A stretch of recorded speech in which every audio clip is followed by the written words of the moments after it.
તસ્કરો હવે ચોરીના એવા રવાડા ચડ્યા છે કે કલરના ડબ્બા પણ મૂકતા નથી. સાંભળીને કે વાંચીને કે દ્રશ્યો જોઈને આપને કદાચ નવાઈ લાગશે, પણ આ વાસ્તવિકતા છે. ભાવનગર જિલ્લાના ગારિયાધાર ગામમાં તસ્કરો કલરની ડોલો ચોરી ગયા છે.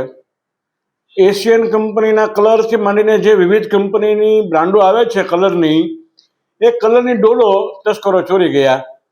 હવે આ તસ્કરો પકડાય તો ઠીક છે, નહીતર કોના ઘરે ચોરીનો માલનો કલર થયો છે એ પણ જોવા જેવું રહેશે.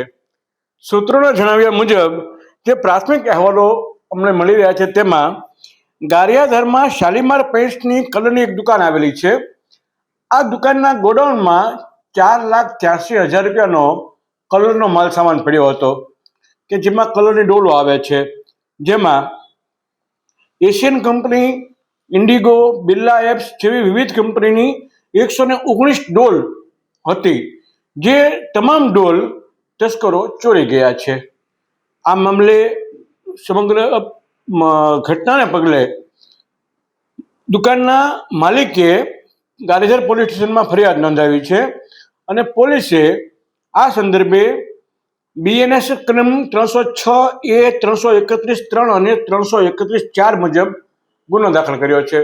હવે અહીં તપાસ અને સવાલ એ બાબતનો ઊભો થાય છે કે તસ્કરો ગારિયાધાર જેવા શહેરમાં, ગામમાં, કે જે નાનકડું ગામ છે, ત્યાં એક ગોડાઉનમાં જાય છે, ડોલો ચોરે છે અને 119 ડોલ ચોરીને નીકળી જાય છે. ત્યાં સુધી કોઈને ખબર નથી પડતી. એ બાબત આશ્ચર્યની બાબત છે. તાળા તોડીને અંદર ગયા, શટર તોડીને અંદર ગયા, તે બધી બાબત પછી છે, પરંતુ 119 ડોલ ઉપાડી ગયા તો કોઈ વાહન લઈને તો તસ્કરો આવ્યા જશે, એ તો સ્પષ્ટ થયું. 1-2 ડોલ હોય તો કદાચ ઊંચકીને વ્યા જાય, પણ 119 ડોલ તસ્કરો લઈ શેમાં ગયા? એટલે આ કેસમાં પોલીસે જ્યારે તસ્કરો પકડાશે ત્યારે ચોરીની બાબતમાં જે વસ્તુઓનો ઉપયોગ કર્યો છે, રિક્ષા, ટેમ્પો કે જે કહે છે, એ પણ મુદ્દામાલ કબજે કરવાનો આવશે. સમગ્ર ઘટનાને લઈ પોલીસે તપાસના ચક્રો ગતિમાન કર્યા છે અને ગારિયાધારમાં આ ઘટના ખૂબ જ ચર્ચાસ્પદ બની છે. મને રજા આપશો. નમસ્કાર.